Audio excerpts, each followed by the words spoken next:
All right, good evening, everyone. My name is Noah Morgan.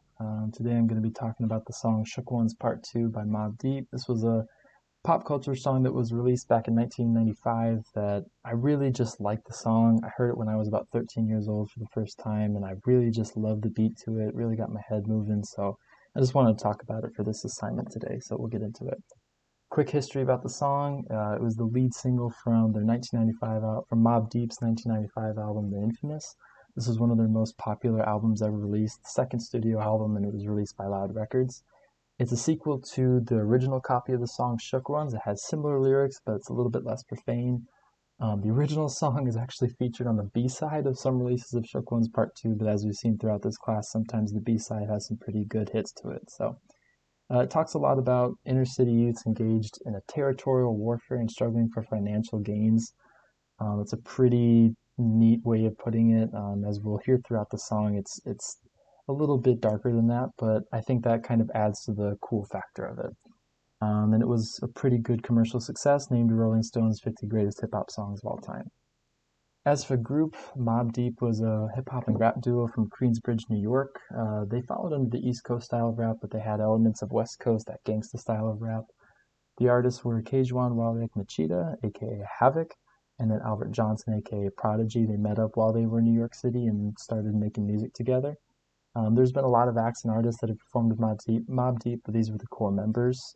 Just like a lot of artists, they kind of started by passing cassettes around as of what some of their stuff was. Fortunately, the artist Q-Tip of A Tribe Called Quest, he actually listened to their music, and he ended up getting them to sign with Jive Records, and then later with Fourth and D-Way Records, which is when they made this studio album. All right, we'll get into the actual song now. So what's going to happen is I'm going to pause some parts of the song just so we can focus on some of the elements of it, but I'm going to try and keep my talking to a minimum because I think it's pretty good. Of course, there's going to be an advertisement over it every single time I do this, but hey, you know what? That's all right. Actually, I think I'm going to do this instead. All right, just to make sure I'm getting the right song in, because I think I might have accidentally put in the part one, but that's okay. I'm just going to use the part two here, so.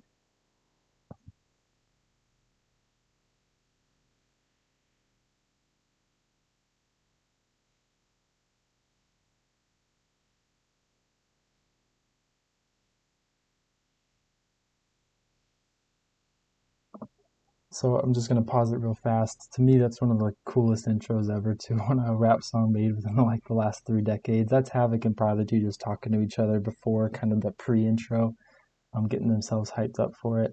I want to talk about the instruments real quick because what we hear at first is a timely cymbal just setting the pace, and then that loud, eerie, high-pitched sound. I'm pretty sure, I'm not exactly 100% sure, but I'm pretty sure it's actually a power saw. So Havoc, who's I think this guy right here.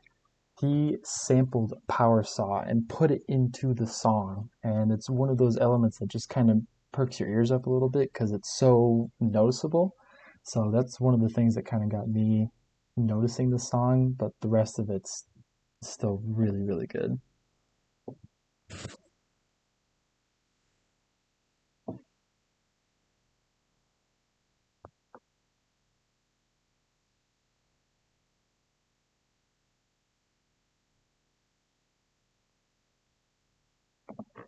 So right there, we hear a really nice electric guitar kind of coming over the rest of the instruments, as well as the start of the bass drum. I really like that sound, the electric guitar, the bass drum, all of it put together. It's one of those beats that, just kind of gets my head moving. So yeah, I really, really like that. Really wanted to comment on it real fast before they start actually getting into the lyrics of it.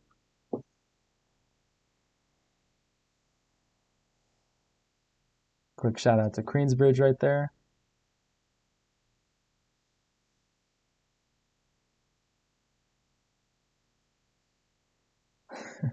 So right there, we kind of hear that first bit of lyrics that might make your eyes kind of widen a little bit, but this is just what they were talking about. This is living in what they would consider the hood and just having to deal with day-to-day life as a young guy in the hood. It's one of those parts that I can't really comment on too much. I'm not familiar with that. But the lyrics, I like the way he presents them. They're really rhythmic. They really keep your head moving.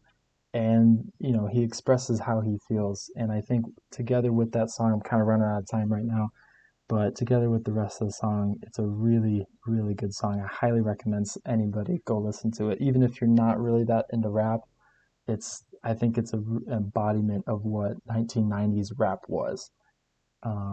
So I'll kind of end this presentation by just letting the song play for a little bit longer. But um, quick analysis about it. I think it was in a minor key. It's a 4/4 measure, pretty simple, pretty easy beat.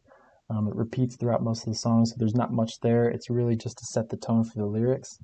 The lyrics are really what these guys wanted to be heard, and they threw down some bars. So yeah, I'll just kind of let the song play for a little bit longer, let you guys listen to the lyrics, and then we'll call it.